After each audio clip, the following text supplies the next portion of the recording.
ராமநாதபுரத்துக்கு தெற்கே சுமார் 10 கிலோமீட்டர் தொலைவில் திருப்புல்லானியில் கோவில் கொண்டிருக்கும் ஆதிஜெகநாத பெருமாள் வாழ்க்கையில் சர்வ மங்களங்களையும் அருளி வருகிறார்.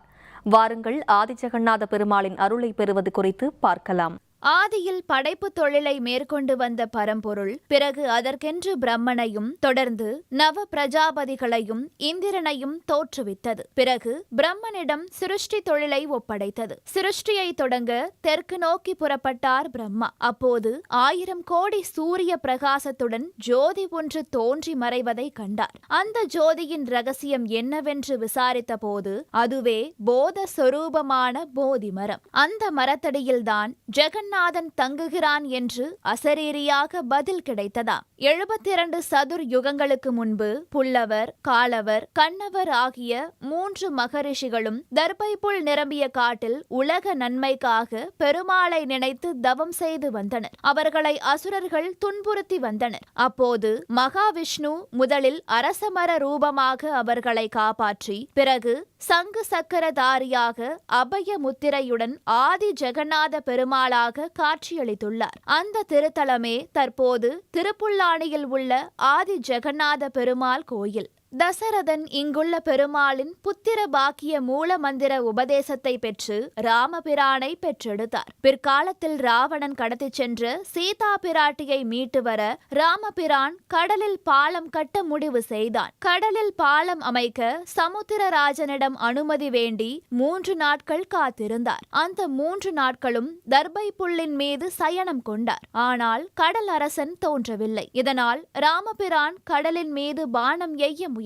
பயந்து போன சமுத்திரராஜன் தன் மனைவியுடன் அங்கு தோன்றி ராமபிரானிடம் சரணடைந்தான். இதை நினைவூட்டும் விதமாக இந்த ஆலயத்தில் சயன ராமர் சந்நிதி முன் மண்டபத்தில் சமுத்திரராஜனும் சமுத்திரராணியும் வீற்றிருக்கின்றனர். அருகில் ராமருக்கு உதவிய விபீஷணனும் இருக்கிறார். ககன், சாரணன் என 2 தூதர்களை ராவணன் இங்கு அனுப்பி ராமபிரானை உளவு பார்க்க சொன்னார். ராமபிரானை கண்டதும் அவர்கள் சரணடைந்தனர். அவர்கள் இருவரும் மூலஸ்தானத்திற்குள் ராமர் பாதத்தின் அருகில் வணங்கியபடி இருக்கின்றனர். சீதையை மீட்கச் செல்லும் முன்பு தங்கிய தலம் என்பதால் இங்கு சீதை இல்லை. ஆதிசேஷன் இருப்பதால் அவரது வடிவமான லட்சுமணனும் இங்கு இல்லை. ஆஞ்சநேயர் மட்டும் உள்ளார்.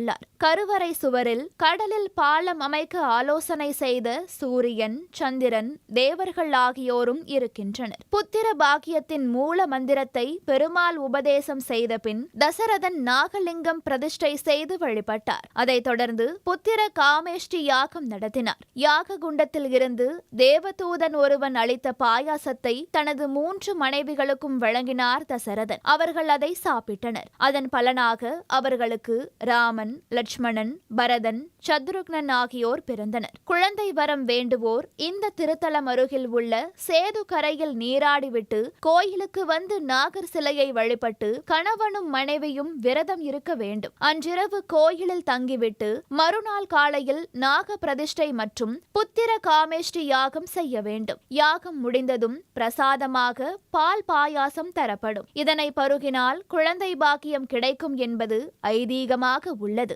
ஆதி ஜெகநாதர் அமர்ந்த கோலம், சயனராமர் கிடந்த கோலம், பட்டாபிராமர் நின்ற கோலம், அரசமர பெருமாள், பட்டாபிராமர் என இங்கு மகாவிஷ்ணுவின் 5 வடிவங்களையும் 3 கோலங்களையும் தரிசிக்கலாம். பகவான் கிருஷ்ணர் பகவத்கீதையில் மரங்களில் நான் அரசமரமாக இருக்கிறேன் என சொல்லியுள்ளார். இத்தகைய சிறப்பு பெற்ற அரசமரமே இந்த தலத்தின் விருட்சமாகும். இந்த மரம் சுவாமி சந்நிதிக்கு பின்புறம் உள்ளது. பக்தர்கள் இதை மகாவிஷ்ணுவாக கருதி வழிபடுகின்றனர். இங்கே ராமபிரான் இடுப்பில் உடைவாளோடு தர்பை புல்லின் மீது படுத்து துயில் கொள்வது வேறு எந்த தலத்திலும் நாம் தரிசிக்க முடியாத காட்சியாகும். பொதுவாக பெருமாள் தலங்களில் சுவாமி குறிப்பிட்ட சில நாட்கள் மட்டும் தாயாருடன் இணைந்து காட்சி தருவார்.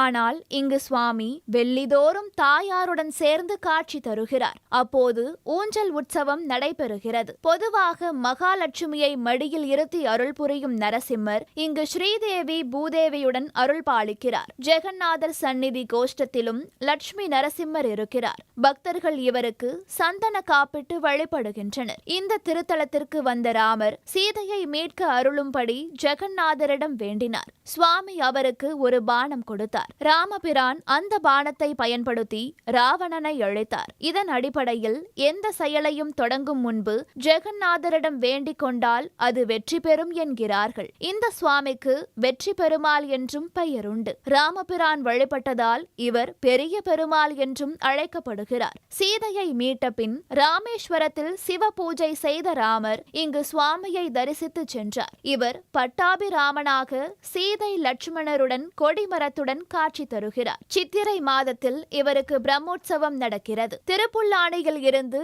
4 கிலோமீட்டர் தொலைவில் சேதுக்கரை உள்ளது. ராமபிரான் இங்கிருந்துதான் இலங்கை செல்ல பாலம் அமைத்தார். சேது என்றால் அணை. அணை கட்டிய இடத்திலுள்ள கரை என்பதால் தலம் சேதுக்கரை என பெயர் பெற்றது. இங்கு ஆஞ்சநேயருக்கு கோயில் இருக்கிறது. இவர் இலங்கையை பார்த்தபடி காட்சி தருகிறார். சித்திரை பங்குனி பிரம்மோற்சவத்தின் போது சுவாமி இங்கு எழுந்தருளி தீர்த்தவாரி காண்பார். அமாவாசை நாட்களில் இங்கு பிதுர் தர்ப்பணம் செய்கின்றனர். குழந்தை வரம் கேட்டல்தான் இத்தலத்தின் மிகச்சிறப்பு பெற்ற பிரார்த்தனை. சேது தீர்த்தத்தில் நீராடினால் முன்ஜென்ம பாவங்கள் விலகும், கிரக தோஷங்கள் நீங்கும். திருமண தடை உள்ளவர்கள் உற்சவர் கல்யாண ஜெகநாதரிடம் வேண்டிக் கொள்கின்றனர். தாயாருக்கு புடவை வழங்கியும் பெருமாளுக்கு துளசி மாலை அணிவித்தும் நேர்த்தி கடனை செலுத்துகின்றனர்.